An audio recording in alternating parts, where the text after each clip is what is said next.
right, so I have what Michael sent me. But before I get into that, it'll sound better than what I say. But I was fortunate to where I got to meet Michael coming up on, I think, give or take 2 years ago. Now out in town, going to different events. Michael and his wife Autumn that is here. So we basically started our businesses about the same time, and so we have some shared struggles. There you go, struggles would be the best word for it. So anyway, I'm happy to have both of them here today. And actually, Dave Weil is in that group with us, which Dave wanted to come here. Michael will talk today, and then Dave's our speaker for next week, actually. So I think he wanted to do in the Marine Corps what we would call route recon beforehand to kind of check out to see how it goes. But I'm sure it's probably more so to see Michael this morning. So I'll get into what Michael sent me. So Michael Murray's lived in Tennessee all of his life and has served in vocational ministry over 20 years. He has a Master's of Divinity from Mid-American Theological Seminary in Memphis. See, I can say big words. He currently serves full-time in Standing Stone Ministry and has done so for the last 4 years. He's also a part-time at Rivers Oak Church, serving as a discipleship pastor. Michael's married to Autumn, as we talked about, and between them they have 4 children and 2 dogs. I almost got that backwards. And Michael loves sports. I hope he doesn't talk about that today because we disagree on teams. And they love to travel and enjoy spending time day to day together. So Michael's here. I guess I should have mentioned Michael is going to talk about probably all sorts of stuff today because that's what he does. But he is with Standing Stone Ministry, which this is something that when we first started talking about it, my brother-in-law is a pastor. And so for me, this kind of comes pretty close to home, so I think it's great, which is why I asked him to come speak today. So without further ado, Michael Murray.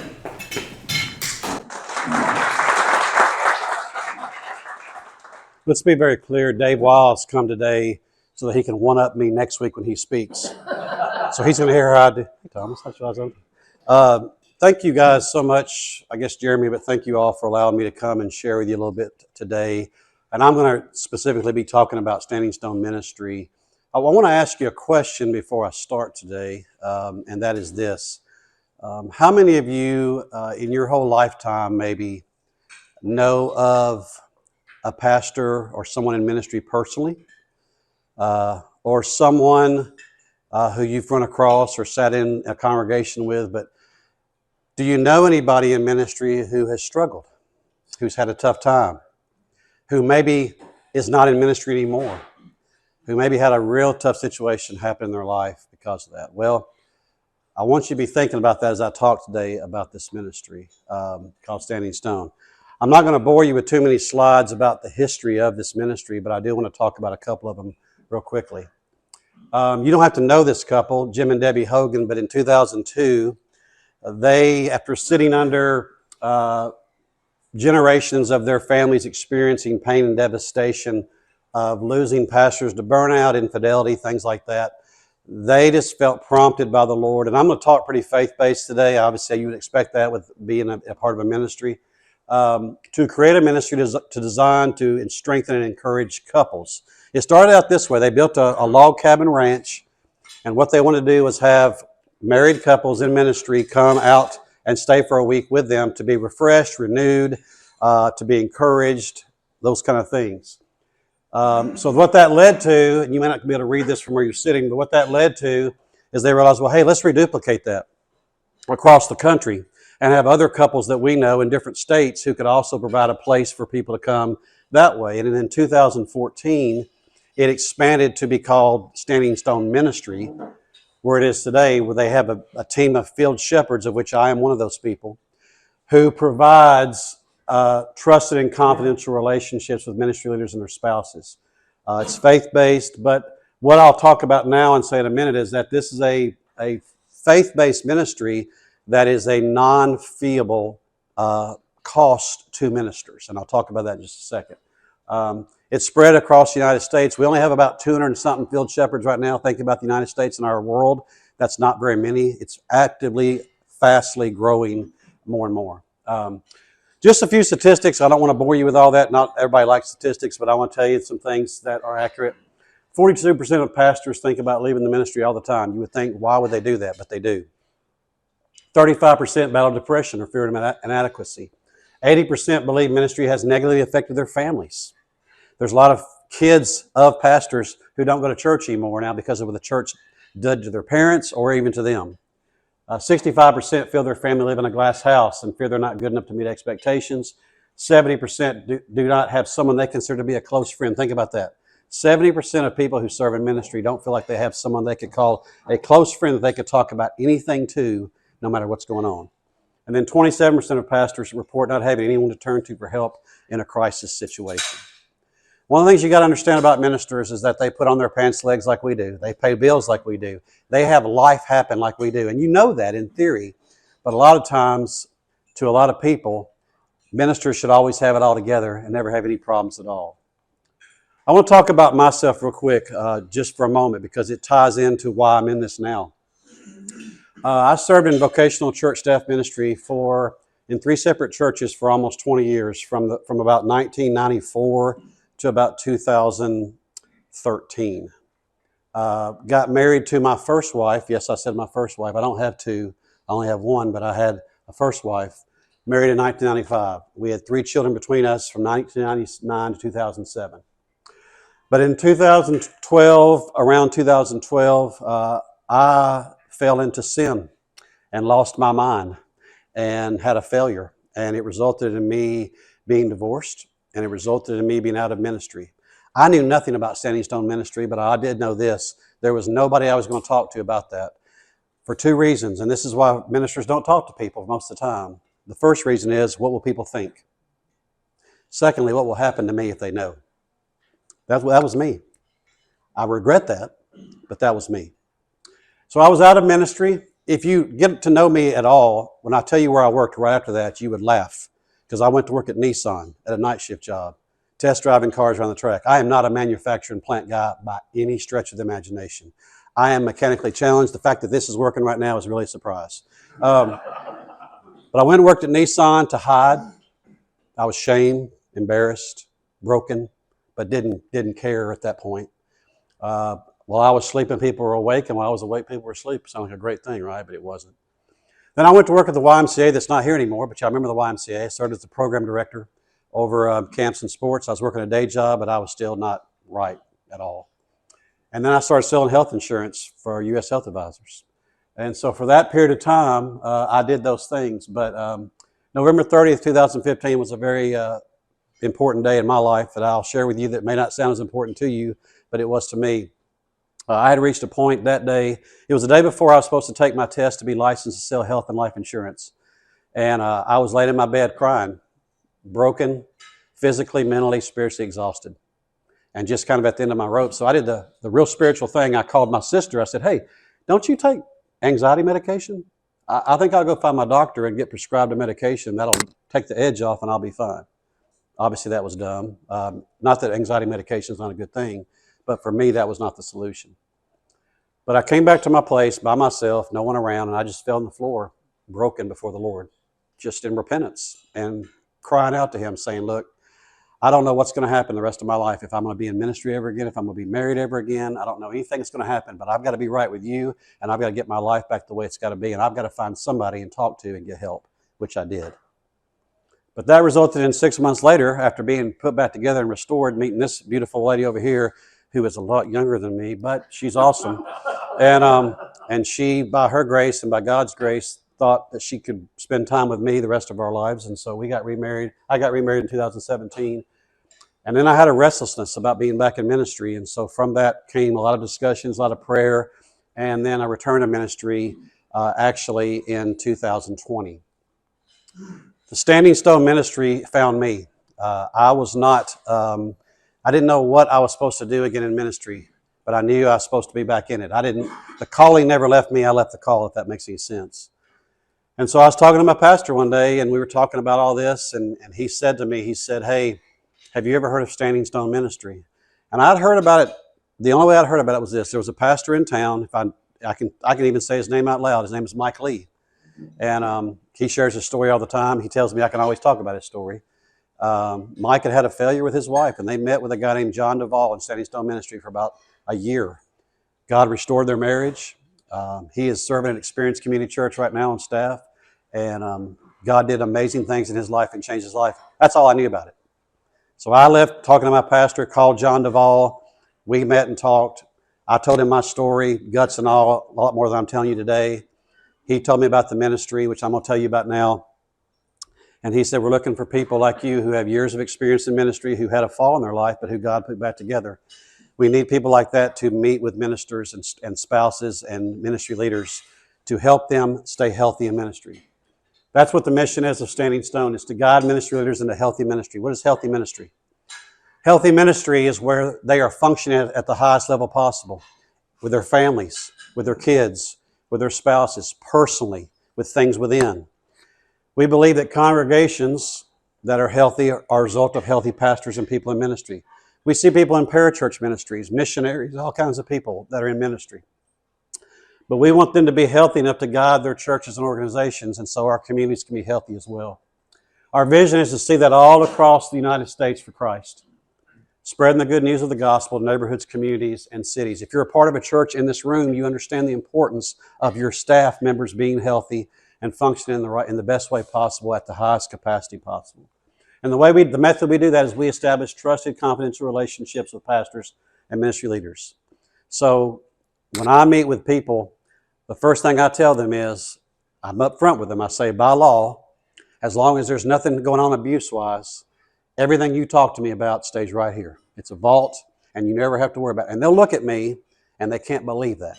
They can't believe that, hey, you mean that I can talk to you about anything going on in my life as a minister, and it's going to stay right here? I said, absolutely it is. I won't talk to your board. I won't talk to anybody at your church.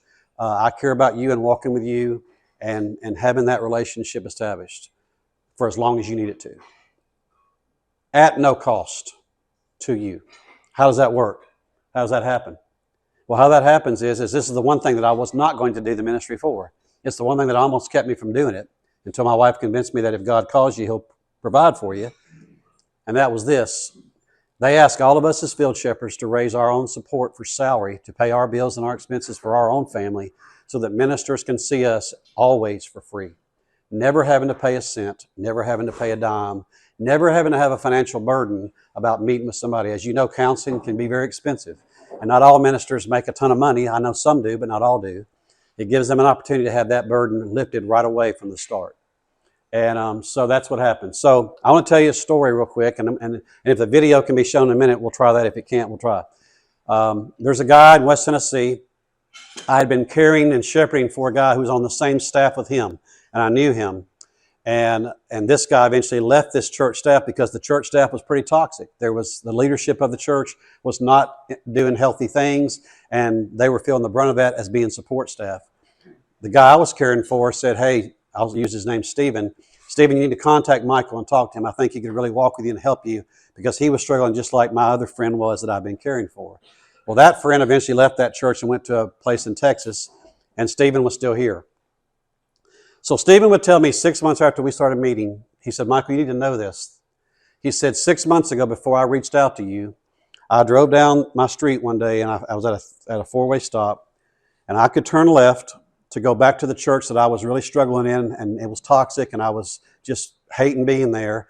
Or I could turn right and chunk everything, my family, my faith, my ministry, and maybe even my life. He said, I sat there for about 10 minutes before I turned. I turned left to the church. And that day I went to my office and I grabbed your contact information and I reached out to you. Stephen left that church eventually, but he also got healthy. He now is pastoring a church that he started from scratch. They have about 200 to 300 people attending. They've had many baptisms and things like that. But he is healthy. He is thriving. By the way, he and his wife, who weren't going to have any more kids anymore, had a baby that same year. We know how that worked. We won't go into that topic. When Jeremy said I was going to talk about a lot of different things, that's not one of them. So,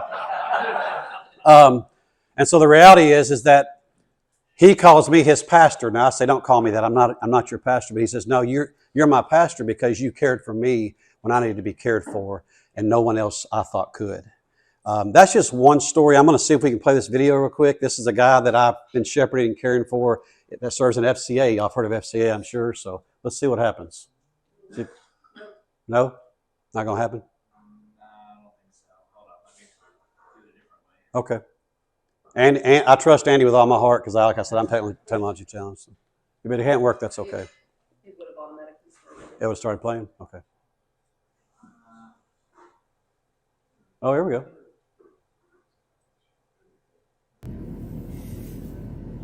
Hey friends, my name is Ty Collier, and I'm on staff with the Fellowship of Christian Athletes here in the greater Portland, Oregon area. And I just wanted to send you a message today and say thank you. Thank you for your yes. Within FCA, we have a phrase, it's called the power of yes.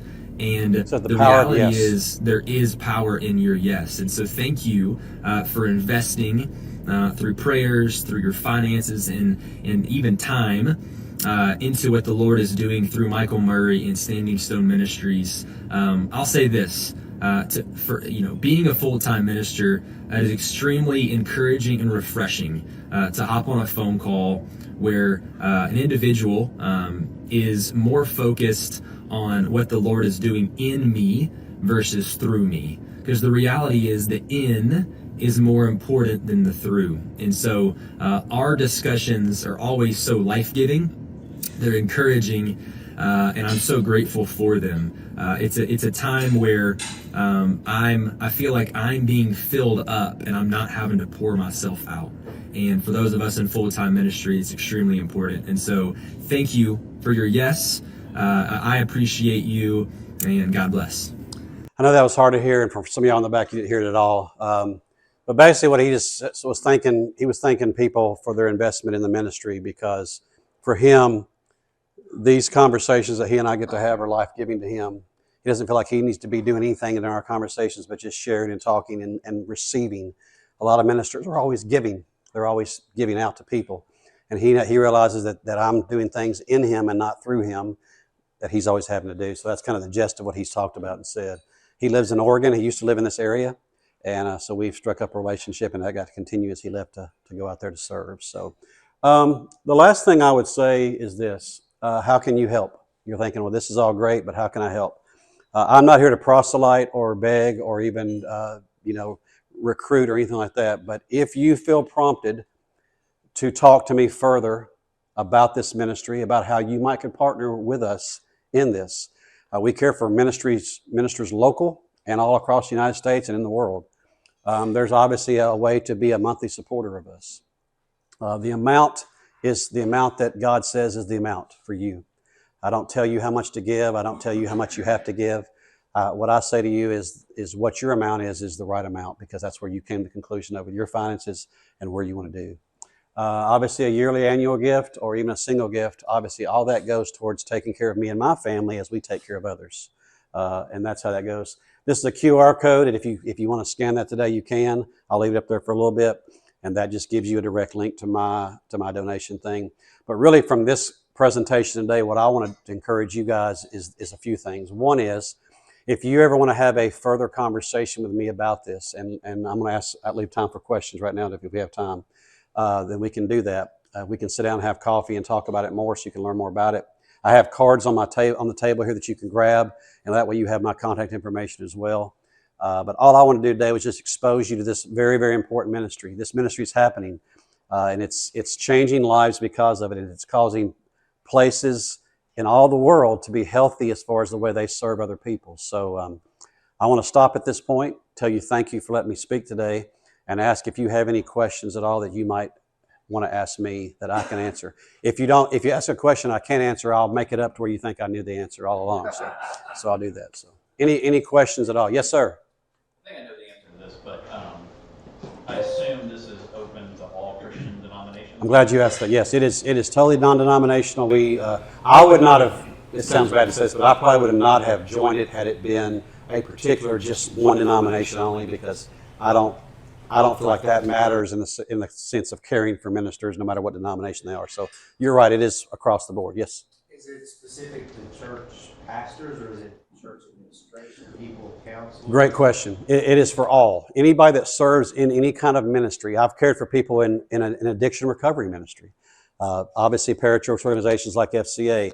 If you're not the lead pastor, but you're the youth pastor or the associate pastor or you're a worship pastor, anybody that serves in any kind of ministry is the ministry. We care for people that way. We're not limited to just being a certain position in a church or in an organization, if that makes sense. Great question. Yes, sir. I've heard preachers, pastors, and elders and so forth say by the time the issue gets to them, it's just so far down the road that they can't hardly seem to turn the ship around. How much of your engagement is emergency, all hands on deck versus preventative? Great question. In the 4 years that I've been doing, I'll speak for myself as far as that part goes, and then I'll speak broadly. In the 4 years that I've been a part of the ministry, I have not encountered too many so far gone people that they could not recover and come back to where they need to be. I did have a few people that I've dealt with that were maybe in an addiction situation that had gotten a hold of them to the point where they realized that they were crying out for help at that point, but almost to the detriment of how long they had waited to do that. But for the most part, what I've experienced is that we want to be ahead of the curve of being preventative before that happens.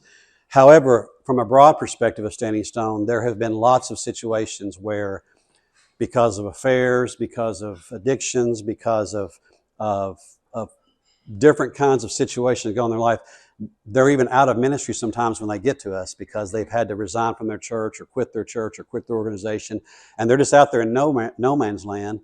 Kind of what I share with y'all a while ago about myself. The calling was always there, but I left the call. Well, they had done the same thing. So part of what we want to do is we're going to walk with them as long as it takes. Now, to speak to what you're saying, I will always ask people that I'm caring for, tell me about your call. Where is that? Tell me where you are in that call. Some people are so burnt out or so fed up or so, whatever it is that at that moment they may say, you know what? I don't ever want to be in ministry again. But as we talk and as we spend time together, sometimes God changes that. Sometimes God changes that in their life. We also, I'll tell you this, Standing Stone Ministry, we are field shepherds. We're not clinical licensed counselors. We're not therapists. We don't, some people that are in Standing Stone Ministry have some of those credentials. I do not. However, we have outsources that we can do to people to help get them even more help they need if for some reason we're not enough. But what we commit to them is that even if we outsource them to somebody else to help them, we'll still walk with you in the same relationship we've had as far as that goes. Yep. I hope I answered. Did I answer it okay? Okay. What about family members of someone that sees somebody in their family that they don't know what to do about or with? What about that? Yeah, we primarily just initial contact. Yeah. Like, are you talking about like if they a spouse that says, I know that my spouse is addicted to ... Yep. They don't see it, they don't know it, but I know it, and I need to. Yeah. Well, here's the thing, and you'll know this when I say this. If you've ever been told or forced, or you've seen anybody be forced to go to counseling or to thing, and they don't want to go, you know how that usually ends. Usually they don't stay with it, or they go with the wrong motive and stuff like that. What we'll do in a situation like that is if it's a spouse of a minister or even a child of a minister or something like that, we would spend some time with them. But at the same time, we have to make sure that person's willing to sit down with us and talk to them, because if we don't, it could backfire and even make it worse for that spouse and for that family member if they feel forced and coerced to do that against their will or blindsided by it and stuff like that. So we try to care for the family where we can care for the family at, as far as that goes. If that's answering your question. I guess maybe more so just is the door open for somebody to say, hey, I don't know what to do, and confront them may not be the right thing, but I got to talk to somebody. Absolutely. Get on the radar. Yeah, absolutely. Even for you to be able to say, hey, this turns out badly this way most times, but this is something I would. Yeah, absolutely. We are available to do whatever we can, because our hearts and our goals is that we don't want anybody to fall through the cracks. We definitely don't want anybody to fall off the rails. So if we can get to that person in time to convince them and show them that, hey, this is a ministry for you, not from you. All we want to do is help you any way we can, and we want to walk with you, and we want to get you to a place. But again, as you know, with anything that you're going through, you've got to also be able to say, I have a problem, I have an issue, I want to get help with that myself, and y'all know that. So, yes, Dave?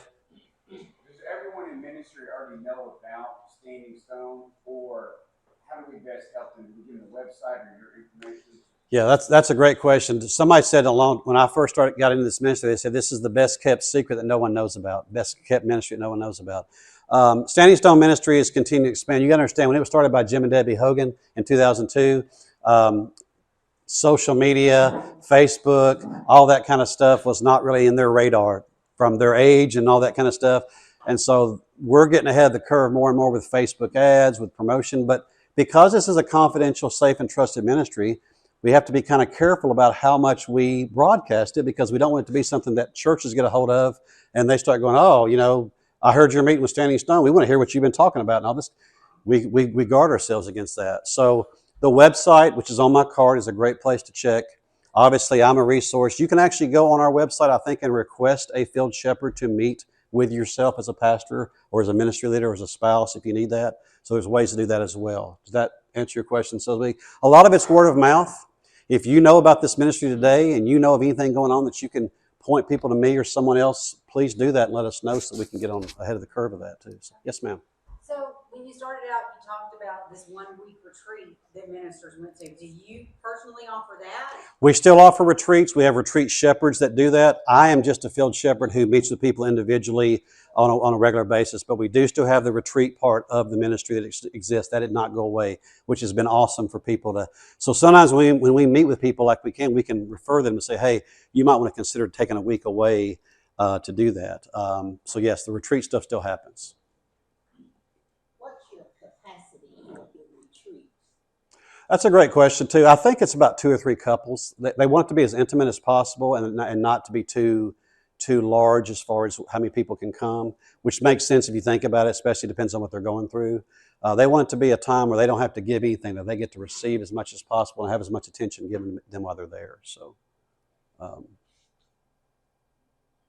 any other questions? These are great questions. So if no other questions, something I want to say real quick, because I didn't want to steal his thunder up front.